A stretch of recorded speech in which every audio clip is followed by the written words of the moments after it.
lang apar chamte kabang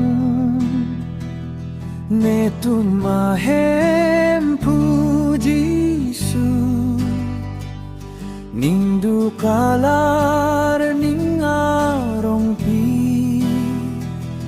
Parnonon kang hon Jisu Ame kawe peteglong Ano kang tong parjulong Alam kawe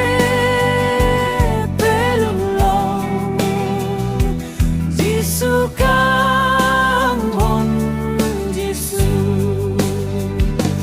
Dia tanglo ng pagdoan Parnonon Jisu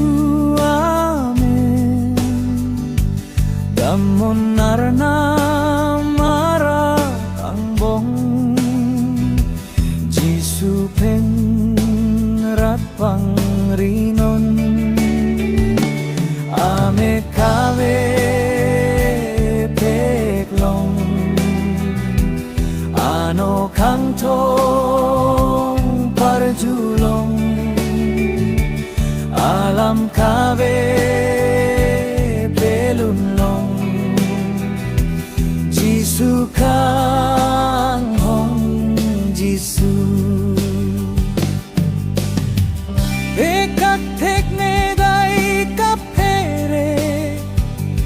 Jisu amen sido chot Jisu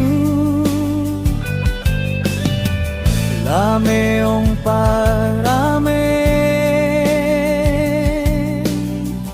Arju tene chehok pa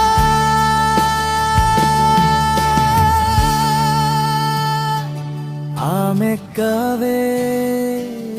peklong Ano kang tong parjulong Alam kawe pelunlong Jisu kang hon Jisu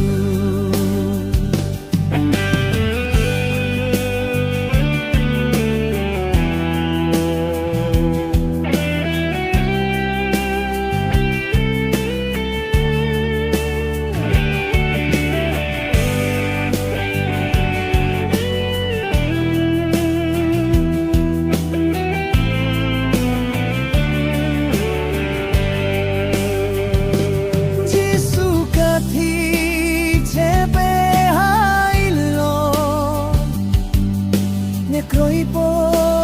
alan gilimen Uponeray amen kang hon Puji kang hon Jisu men